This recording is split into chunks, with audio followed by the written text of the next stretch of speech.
Bonjour, aujourd'hui on va parler des gestions des risques dans les marchés de Forex. Alors la gestion des risques est l'aspect le plus important de la négociation.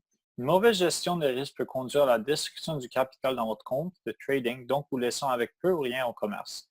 Le capital est la principale ressource de tout compte de trading. Assurez-vous de le conserver bien et le traiter avec soin. Une leçon importante. Ne jamais risquer de l'argent que vous ne pouvez pas se permettre de perdre.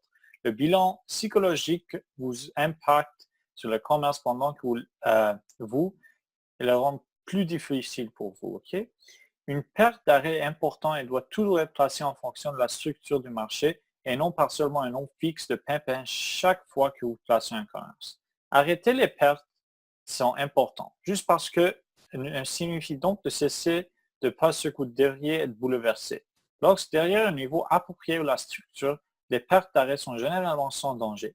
En général, quand elles sont atteintes, cela signifie simplement le motif au niveau ne soit pas valide. Rappelez-vous, une perte de 1 à 2 est mieux qu'une perte de 25 à 50. Ceux qui ont le capital se tiennent plus longtemps que le reste. Vous devriez toujours risquer de perdre ce que vous ressentez à l'aise parce que quelqu'un dit d'autre.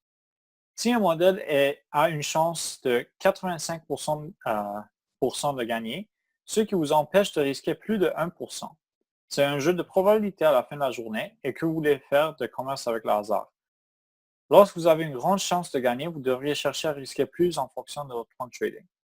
Si le commerce implique que vous regardez votre écran tout le temps, cela signifie qu'il n'est pas un bon métier et que vous ne sentez pas à l'aise avec le montant des lots que vous faites du commerce avec.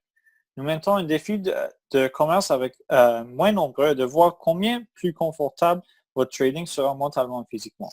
Ça veut dire utiliser moins de lots lorsque vous faites du trading et que vous ressentez mieux et plus à l'aise mentalement quand vous faites le commerce.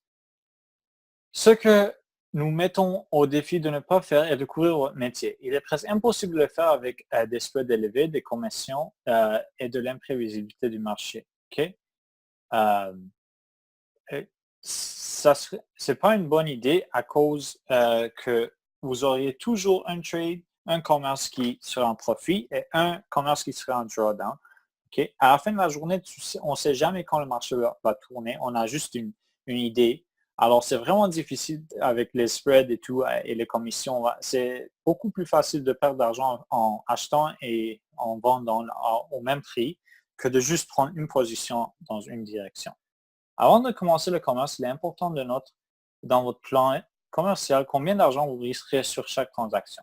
Un plan commercial plus avancé comprendra le montant du risque qui peuvent être pris sur chaque niveau de motif ou retracement. Tout comme le poker, vous vous sentez plus à l'aise avec une carte d'une sorte ou une quinte flush que vous faites avec une paire ou rien dans votre main. La seule différence, vous ne pouvez pas faire du bluffing quand vous faites du trading. Merci pour avoir écouté. On va vous voir dans la prochaine vidéo.